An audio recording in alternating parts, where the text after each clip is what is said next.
Welcome everybody to a virtual seminar presented by Dhalla Wealth Management at National Bank Financial featuring Canoe Financial. My name is Sienna Foynesi and I'm an associate with Dhalla Wealth Management. At Dhalla Wealth Management, we strive to inspire, create, and develop positive change by optimizing your wealth with investment and portfolio management strategies that are tax efficient and built with you in mind. Our agenda today will respect your time as we aim to keep this presentation short and to the point to maximize its value. I would like to introduce the head of Dhalla Wealth Management at National Bank Financial, Ramel Dhalla. Ramel is a portfolio manager with 15 years of experience who combines his investment expertise with the team's in-depth financial and estate planning. Ramel will now introduce the principals of Canoe Financial, who will then discuss their business model and opportunity, market outlook, and answer a few questions. I'd like to hand it over to Ramel to tell you more about Canoe Financial. Thank you, Sienna, and once again, thank you for listening in to our virtual seminar. I'd like to begin by telling you how I found out about Canoe Financial and then introduce the principals of the company who are with us today. Brett Wilson, who you may know as a dragon investor on CBC's Dragon's Den, once served as the chairman of Canoe Financial, and I invited Brett to speak to clients about his global outlook in 2016, during which time I developed a business relationship with the company. Canoe Financial is one of Canada's fastest growing independent mutual fund companies, managing over $8 billion in assets across a diversified range of award-winning funds and other investment platforms. Canoe is an employee-owned and independent investment management firm. Joining us today are Canoe Financial portfolio managers, Rafi Tamazian and David Zabunka. Rafi is a director, senior vice president, and multi-award winning portfolio manager with over 29 years of investment management experience, corporate banking, and oil and gas experience.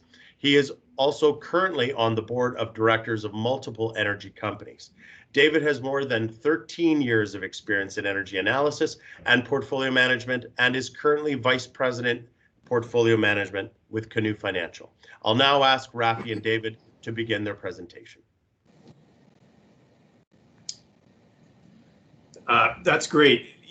Thank you very much, Rommel and Sienna, for inviting us in and being able to speak. It's an honor that you would take the time and do the homework the way you did, and that we come out looking like a party that you want to introduce your clients to. So we are very respectful of that decision.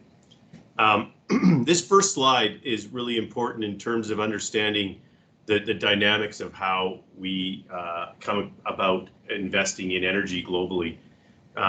If you look at the history that we have, really, the one thing I want you to take away from this sheet is we're not investment professionals making energy decisions. We're actually energy professionals making energy decisions. I was born and raised in Calgary. My family's in the oil and gas industry from the 60s on. I started in the 80s in the oil patch, went into the energy banking business with my partner Brett, who founded First Energy Capital, and then subsequently 10 years ago we launched this Canoe Financial, and this energy silo of funds was really a logical thing to add to our portfolio, and here we are today. I'm very lucky to have my partner Dave with me. Him and I together created the strategy that you're going to hear about at the beginning of this presentation. It's also very unique, and I look forward to walking you through that. Maybe the next one over. Yeah. So a quick summary of what you're going to hear about today. The highlights I think that we want you to focus on. Number one, we're going to try to give you comfort in understanding what's happening with oil supply. We think that there is a irreversible destruction of supply globally happening that we will not be able to reverse before the second point, demand grows past it. And obviously, in simple terms, when supply is exceeded by demand, you're going to see pricing elevated. And that's the whole basis of our thesis today. The third point is one that's more market oriented. For the last 15 years, really since the 2008 crisis, we've seen an elevated amount of interest in the growth oriented stocks. And the old economy or the value industry has been severely truncated.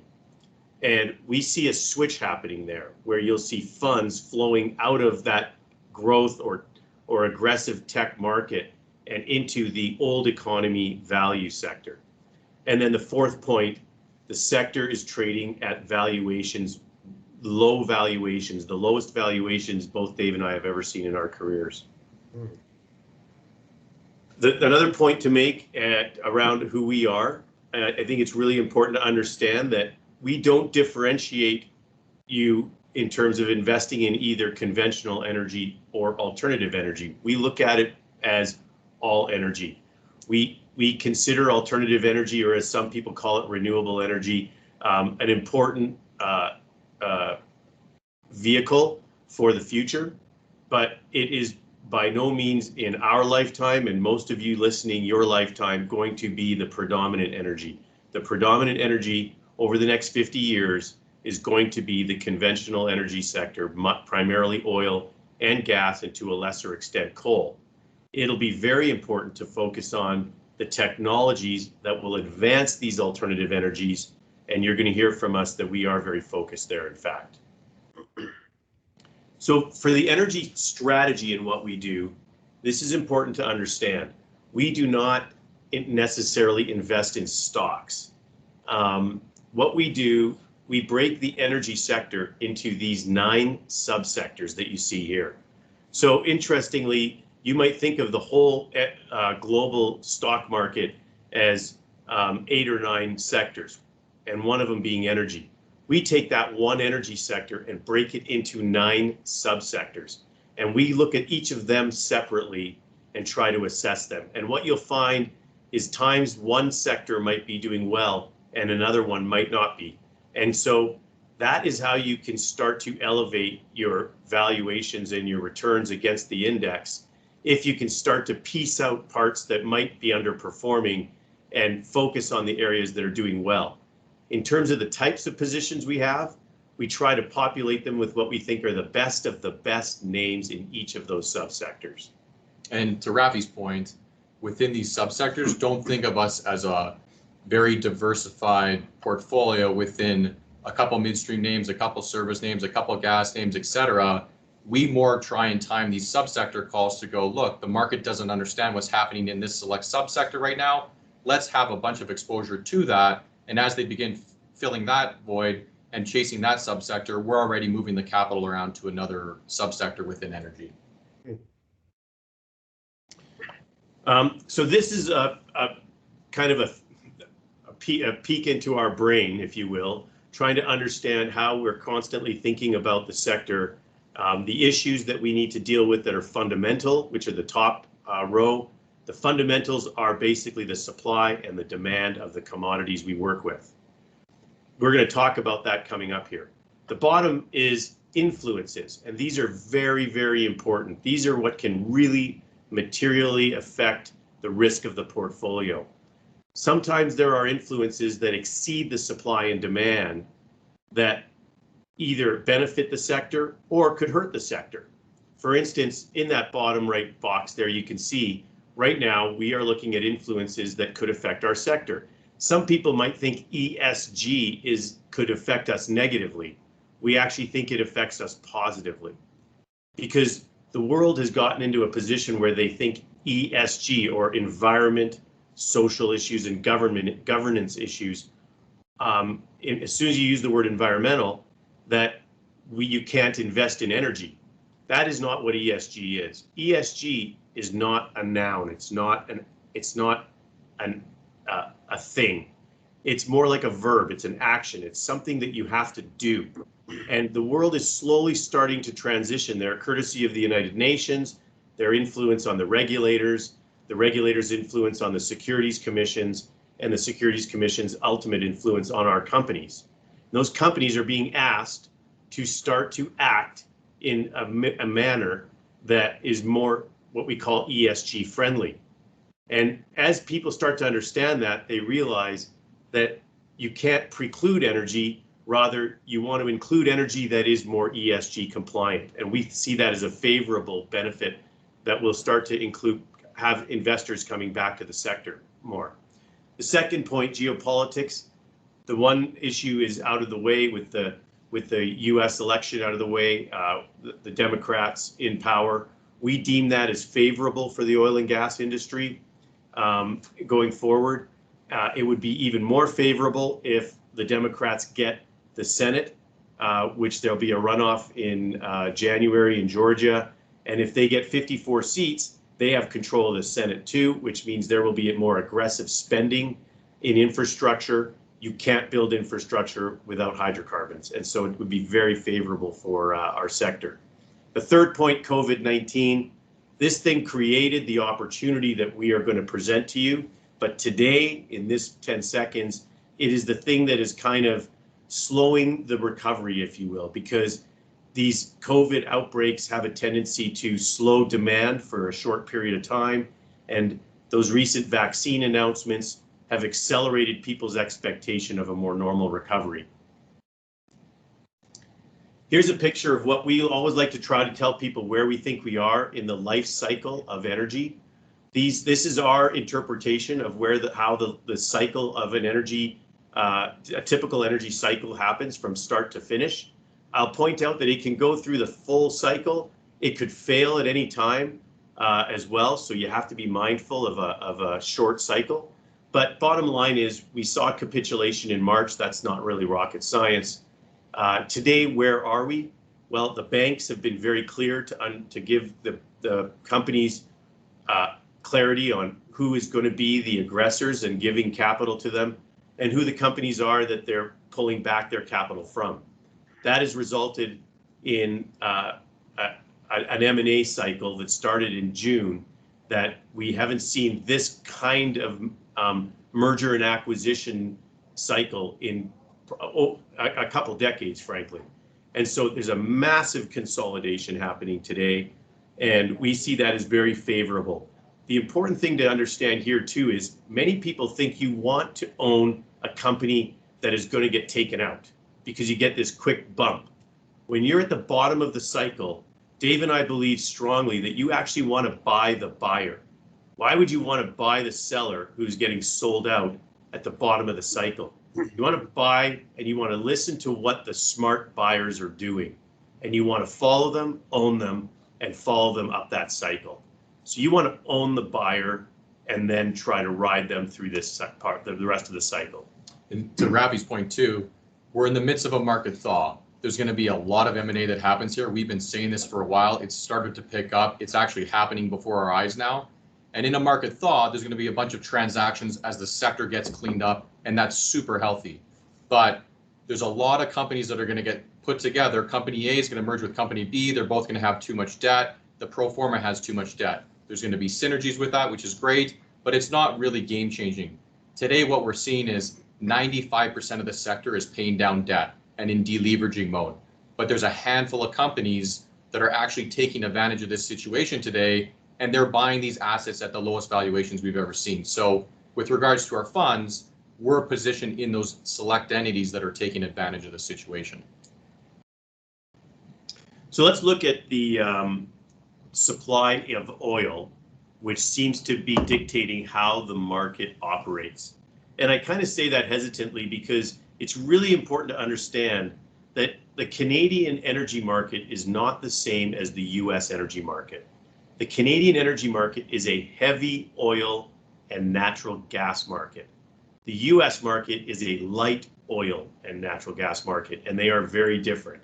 But regardless, they're pegged to that oil price, so it's important to understand what's happening with oil to help you understand what's going to happen with the market. And to understand what's going to happen, we think it's important to look back quickly at what was happening. So this top chart here, you can see that black line rising to the top. That going from 75 million to 100 million is the demand for oil globally over the last 20 years. A very strong demand number that we do not expect to see slowing down in the near future, which would be contrary to what most of you hear. And we'll talk about that quickly here. But recognize that little red wedge that starts in 2010. That is US shale production from that technology that was developed we hear so much about the multi-frac horizontal technology that started drilling, cracking open a new form of oil access that the U.S. had a lot of. And you can see they started to grow that wedge of oil dramatically into the market in that period of time. And if you look below, you can see the green line is the U.S. share of global market production. And you can see they're gaining market share globally. Somebody had to be losing market share then to keep the price of oil high. And when you looked at this, we noticed that Saudi was reducing their market share. Well, Saudi reducing their market share to keep the price high would have meant that OPEC was in danger of losing its power. And they weren't going to stand by and let that be. So at some point, you would expect them to try to fight back.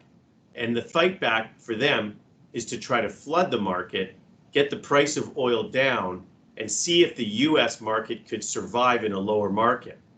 We expected that to happen at some point. COVID hit, and it effectively did that. It dropped the demand, which caused the market to get flooded, and oil prices collapsed. And you can see on the next slide, the yellow circle to the far right is the net change in spending year over year in global energy spending. And this is an astronomical drop in spending. And what's even more impressive is the yellow circle to the left of it. We had an unprecedented massive drop in spending back in 2014, 15, 16 by the super majors as well.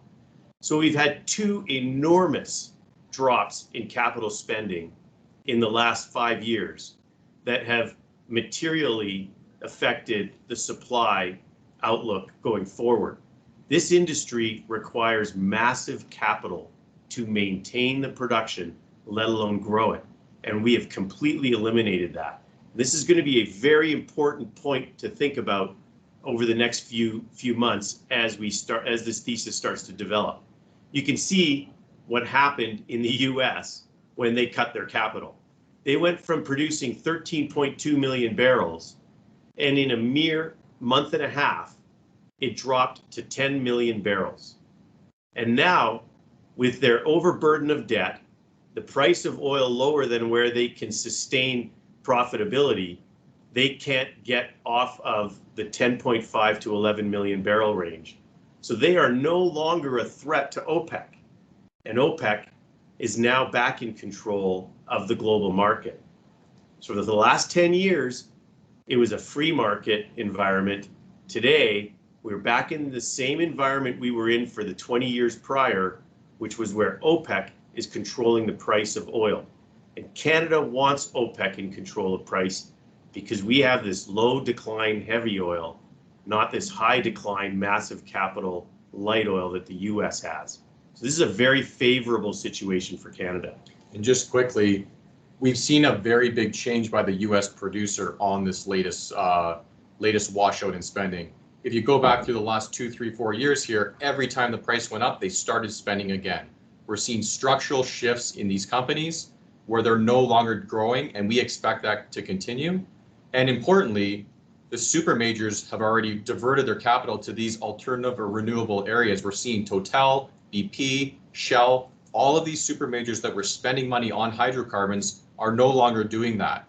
And so you've removed the US shale growth, you've removed the super majors spending on hydrocarbons, and the only excess supply in the market is OPEC and Saudi. And that's super positive. In the late 60s, OPEC didn't have control. When they regained control through the 70s, OPEC was adding barrels back to the market throughout the 70s. Oil prices quadrupled through that period. We think we're setting up to be in a similar type period today. And keep in mind, we also believe that the Saudi and OPEC only have about 7 million barrels of excess capacity to feed the market as demand rises. And we think that that could be eliminated inside of 2 years, at which time we are going to need to put capital back into this sector, or we could create an energy site, a situation where we could be in a crisis situation where we do not actually have enough oil for the global demand. So let's look at that demand right now on this slide. You can see here that this is a picture of what happened just before COVID hit on demand and subsequently after, and on that top chart. And what's really important to take away here is when COVID hit in March and everybody went home and stopped driving and stopped flying and everybody's sitting at their homes, sitting on their hands, the world was still burning 75 million barrels a day of oil, no matter what. And the recovery back to normality, it has been fairly quick. You can see that yellow wedge. That yellow wedge is actually airline usage. Airlines use about 9 million barrels. They are currently using about 2.5 million. The vaccine announcements last week, we would accelerate the recovery of those even quicker now. But the important thing to realize is that in the developed world, we are driving more now instead of flying. We are driving to more local areas, and we see driving demand rising faster than pre-COVID levels as well. But if you look below on the chart below, what I want people to focus on is the developed. We've separated out the developed world and the developing world in terms of their demand for oil. And if you can see in the last 15 years, the developed world has been basically flat in their demand for oil. But the developing world has been steadily increasing. And we do not see that changing at all. Because what people don't understand, because we only hear all of the great things that we're accomplishing in the developed world, but here are some stats you should understand on the developing world and why we think demand is so healthy. Number one, the vast majority of the population is in the developing world. Number two, there are 1 billion people in the developing world that don't even have electricity. There's 40% poverty in the developing world versus 10% in the developed. There is no middle class in the developing world. So they are barely, their transportation mode would be a scooter versus multiple cars. They don't have, houses and warm ways to stay warm or cool through hydrocarbons.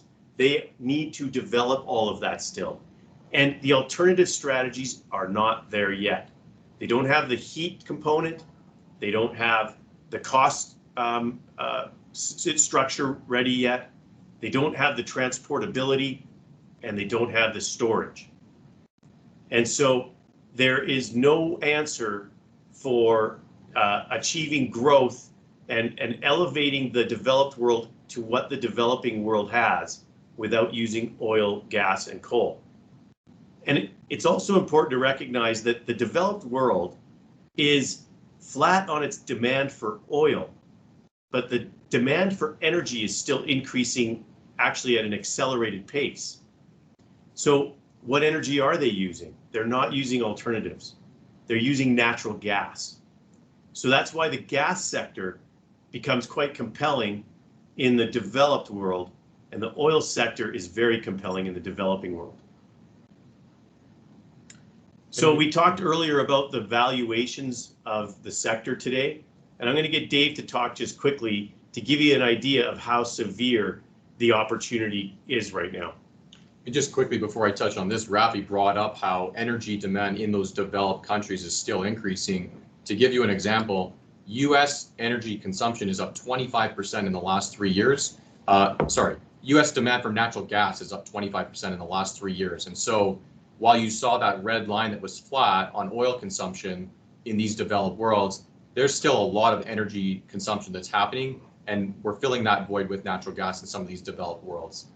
Quickly here on the valuation side of things, I think it's important to look back to 2014, 15, 16. That was a very frothy period for the energy market in the benefit of hindsight on how we get to look back today.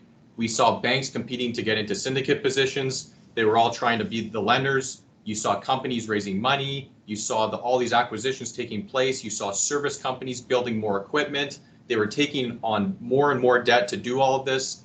And you can see from this chart, that was happening at valuations that were historically high.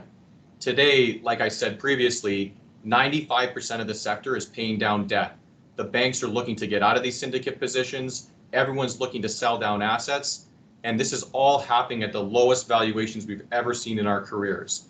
And so there's a select few groups of companies that are in a position to take advantage of this. We're going to look back on this cycle, and whether it's equity prices and or asset purchases, there's going to be some people that took advantage of this environment.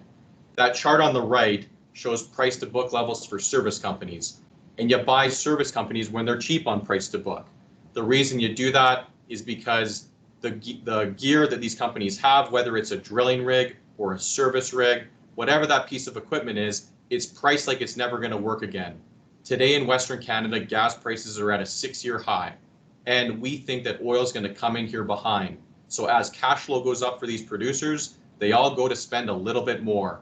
And when they go to do that, the cash flows go up in these service codes and the price to book levels start to re-rate. And so this just points out where we're at on valuations. It's truly a very unprecedented level today. So this is kind of an interesting way for us to try to understand what the potential you're looking at here is. And the way to do that is try to predict what the market is going to be in the future. Dave and I's job is trying to put capital in front of where the market is going to go, right? And so we're trying to figure out, well, where's the market going here? And a lot of people might ask us, and they do ask often, what's the price of oil going to be at a certain time? And that's not how you think as an oil operator. You don't think about what the price at a point in time is. You think about what is the price going to be over a period of time. Because when you drill a well, you don't care about a price at a time. You actually care about the price over a period of time. So we look at next year, in the middle of next year, what is the outlook for oil by the middle of next year? And we think the outlook for oil will be $55 for the next 12 months. So from middle of 21 to the middle of 22, the outlook for oil will be to be $55 oil. We think that's a reasonable expectation to keep Saudi in control of production and not allow the US to grow again into the same problem they developed over the last 10 years. And when we take that $55 oil outlook and we apply it to the Canadian oil and gas sector, we look at what the valuations of these companies would be at an average historic valuation, not what the peak valuations were. We're talking about what the average over the long period historically. And if these things start to trade back to their historic averages, and we're right about that $55 oil outlook, then that independent intermediate energy space has a 300% return in front of it. It is an astronomical number that almost seems irresponsible for us to say, but we can't deny the facts. Now, there's a lot of talk that people give us about the alternative energy space, and I get asked if we can run a separate alternative energy fund, or how much exposure do you have to it? And we do expose ourselves, and I've mentioned in the past earlier that we look at energy technology right now as a very interesting space. But we just wanted to give people an understanding of what that space is doing today versus the value of the conventional sector. Up above there, you can see a spattering of different names that are fairly highly recognized in the alternative space. You can see the valuations of these things have these crazy valuations. But what's more important is the ability for them to generate earnings and returns. Look at their current yield. Only one of them achieves a yield at all. And look at the multiples of these conventional names and the yield on them. And I'll point out Parex there, which is an oil producer out of Colombia, very successful oil producer with no debt, cash in the bank, and they're buying their own stock back. They've bought 15% of their own stock back in the market in the past year. So they may have no dividend, but they're cash rich and they've been buying their own stock back. It really amounts to the same thing. The bottom is a very, very lucrative place to be putting capital. The top, a very heavily government subsidized sector trading at future valuations and very toppy and risky. And to Rafi's point, these multiples that we see in that bottom conventional group, never before have we seen bottom of cycle multiples on bottom of cycle commodities. That's why these valuations are so intriguing. Normally, when you're in the trough, people don't believe that oil is going to stay at $40 forever. So the multiples start expanding. But because we're going on year 6 of the downturn in energy, because there's been all this environmental concept on TV or in the newspaper that we don't need hydrocarbons anymore, we've compressed the valuations of this sector to a level that it's never been at before in the trough of a cycle. So hence our opportunity and our optimism towards that group. So how the market's not just going to show up, and the stocks aren't just going to rise on their own. You need something called funds flow. You need the market to engage and want to buy it. And we try to get our clients in ahead of that, obviously, and we're there. But what is going to make that happen? We mentioned earlier that in 08, 09, there was a shift to a growth market, or the new economy, some people call it. And you can see the ratio of investing in the new economy versus the old economy. The old economy started to lose out dramatically. The traditional industries. Well, what was happening was we flowed capital into this virtual world, and we took capital away from the old economy, but we continued to use the old economy. So that old economy has been starved of capital, and now the world is running in a situation that they desperately need that commodity, but we haven't funded it. That's my earlier point, where we no longer have the supply to offset the demand. And that is what we think is going to make the investment community shift from investing in the growth sector back to value. And when those funds flows come in, that's how you start to see the potential for a 300% return in some of these things. To Rafi's point, this line shows growth divided by value. And so you can see for the last 15 years, growth sectors and stocks have massively outperformed. We've been in a very deflationary environment in that period. But what are we seeing today? We're seeing massive government fiscal stimulus across the globe. We're seeing saving rates by consumers extremely high. Well, as you play out recovery scenarios within the economy, these saving rates are going to go down. There's going to continue to be fiscal stimulus. We see signs that inflation could show up. And you as investors need to think about, how am I going to hedge against this inflation risk? And historically, commodities have been a great inflation hedge. This is a very important statement he makes. And we're trying to figure out how to articulate this better, because we've only recently kind of been thinking about it. But for those people who worry about inflation, and we do, we think about it as the fundamentals of growth in an industry of inflation. So that the basic needs are going to be inflating, especially if you don't understand. The world doesn't have a history of understanding what happens to a market when it gets stimulated the way we did in COVID. And we believe we're stimulating through infrastructure, which is going to inflate the value of your basic needs. You want to protect yourself from that by investing in those things. So here's a picture of our long-only funds, and just gives you an idea of the subsectors that we're exposed to here. Really, the thing I want to take away from this is the income fund on the right is something that creates a yield, and our enthusiasm around the sector. If you're buying into it, I don't think you want to be sitting in an income fund today. This is a place for security, and if you have concern, but you want to be in the space. If you want to participate in it in a more aggressive manner, you would look at it in the energy portfolio, where we will take more risk in that thing. I want to point out just that first name on the bottom there, Hydrostore. This is one of the areas we've exposed all of our funds, including our Alpha Fund, to give you an idea of how we are participating in the alternative space. We mentioned earlier that The cost of that sector is prohibitive.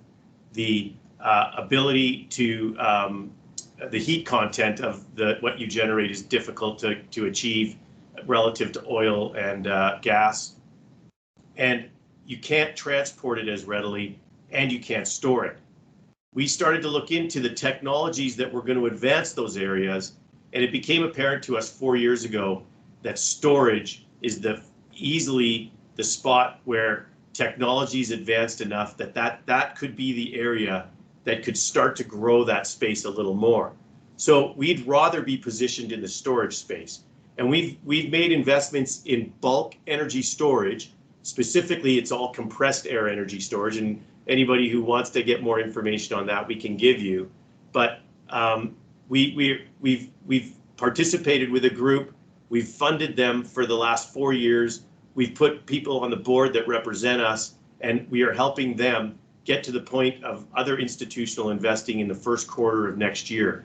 And we're very happy to say that we've gone from a early experiment business to we've got our first operational small facility operating in Goderich in Ontario, and now they're looking at significantly bigger projects in both California, Arizona, and Australia. Bigger meaning 500 megawatts on 6-hour duration. These things are huge in size, multi-billion-dollar projects. And if these develop and we market this correctly, we could have a very huge impact on these funds as well. And so to Rafi's point, we see this significant opportunity in conventional energy. We're not naive to the fact that there's going to be significant dollars allocated to alternative energy, but you better be very selective in terms of those investments, in terms of placing capital. He just went through Hydrostore as a private name that we've invested into, but being very cognizant of the valuations you're paying for that theme and thematic today.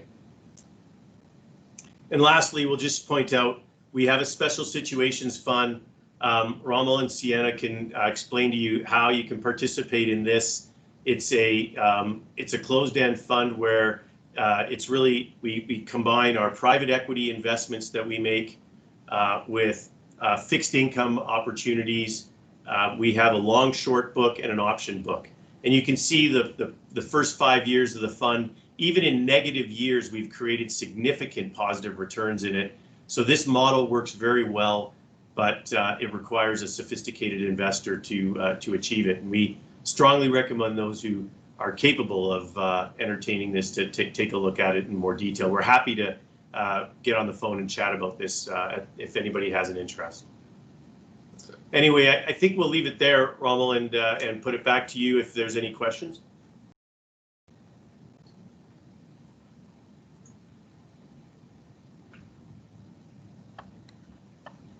You're muted. I think you're muted, Rommel. You're muted.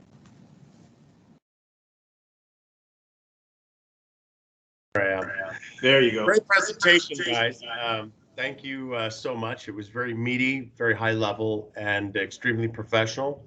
Certainly, I do want to touch on some of the points you'd brought up earlier. In particular, I was greatly interested with your comments around the Joe Biden presidency, the Republican runoff, stimulus spending. One of the other aspects of it that I'd like you to discuss perhaps is how does the Joe Biden presidency impact your outlook for oil demand with respect to Canadian access to international markets? Yeah, that's a good question, obviously. First of all, I think Canadians need to realize that we've had a pipeline issue, and we would call that a political pipeline issue. And through, little tweaks and turns, fast forward today, Canada has about 4 million barrels of capacity. And over the next 2 years, there are various vehicles through TMX and a couple other line tweaks, and even an expansion on Keystone that is happening currently, albeit a small one, that would add up to another 1 million barrels of capacity that will be available over the next 2 years to multiple global points. And so we see that as very favorable and gives us the freedom to see growth in this sector. Mm-hmm. In terms of Keystone into the U.S. and the big expansion, one thing that everybody needs to realize is the refiners in the U.S. are built to handle heavy oil. And they get that heavy oil from Venezuela, Mexico, and Canada. Venezuela has disappeared. Mexico has announced that they're disappearing in a year. They're basically going force majeure because they need the oil internally. They see the scarcity developing, so they gave everybody the warning. They're pulling it away. And the only place these refiners are going to be able to get oil is from Canada. So Biden is in a bit of a pickle here. He doesn't want the pipe because he wants to satisfy the greenies, but at the same time, he has a massive employment revenue problem if he's not feeding that massive refining industry in southern US. And that Keystone pipe would provide that. So that's the battle he's going to go through in the near term. I would say it's no longer a threat for us because of that 1 million barrels of capacity we're going to start in the next 2 years. And that's why we think Canada is a very favorable place to be. And on top of that too, like when you think through Canada, there's clearly been some headwinds over the last number of years. We expect more regulation to happen with the Biden government. As an example, down in the US, they hardly recycle any of their water. Up in Canada, we recycle a lot of our water. Down in the US, there's less regulation. Up here, there's way more regulation. So we expect more regulation to come over the coming years with the Biden government. And that just sets us up. Rafi just mentioned through, you want to be long Canada because the producers are setting up here to make a lot of money. Well, down in the US, there's more regulation coming and they have the barrel that the globe doesn't need. That's a good point. I mean, in the Alpha Fund, we talked about that special situations. We launched a company, funded a company out of Canada, a water management company. Our sole purpose was to take our technology down into the US Texas Permian 3 years ago to introduce recycling, knowing that was going to happen. Fast forward today, it's more than half of our revenue coming out of the Permian. Fascinating. Thanks for that, gentlemen. Pretty in-depth response. I like that. The second question is with respect to electric vehicles. Again, this is something you touched on, but I'm curious. Company stocks like Tesla and many others have seen a dramatic rise in share price, particularly over this year. Do you think that investors are projecting EV companies to dominate the automobile market in the coming years?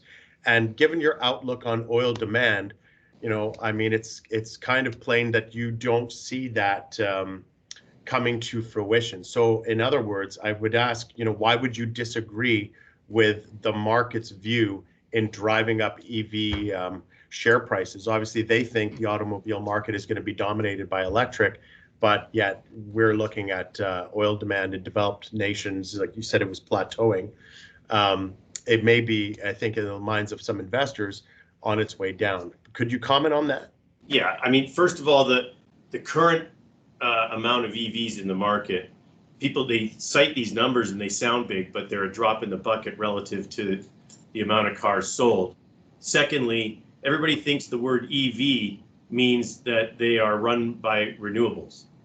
But it's an EV car, but it's operated by electricity generated by hydrocarbons. And some people will say, well, no, we've got these electric, these renewable sources to fuel those vehicles based on the ratio of power required and how much we generate. But even those fields of solar panels and windmills, they have backup power that is hydrocarbon backup power because they're not consistent and they can't be relied upon. So there's still and then to build the infrastructure, you need hydrocarbons to build the infrastructure, and to build the cars, you need hydrocarbons to build the cars. So we still don't, there's that transition that has to happen that we're talking about with hydrocarbons, which requires better transportation, better storage, cheaper fuel. That's why I'm saying those 4 hurdles have to be achieved for those electric vehicles to accomplish what they need to accomplish. And that'll take decades, literally decades. To Rafi's point, transitions take a very long time. We started talking about getting rid of coal 20 years ago. When you look at coal consumption globally, it's flat in the last 20 years. And so it takes a long time for these transitions to happen. There's infrastructure hurdles, there's tax dollars by governments. There's just simply lots of hurdles. No, thank you. I read a McKinsey report earlier, which highlighted some interesting trends in the oil and gas sector with respect to the chemical industry. Basically, outside of fuel for cars or planes, it suggested that fossil fuel demand is growing within the chemical industry, and very rapidly compared to the rest of the economy. And so the question to you is, what do you think about the sustainability of that, and what is the relationship of that with respect to overall global demand? Yeah, so cars and planes in their entirety, amount to about 25 million, maybe 28 million barrels of the demand. So we're still 75 million barrels of oil used because of things that we just don't even realize burn oil. We're addicted to this commodity.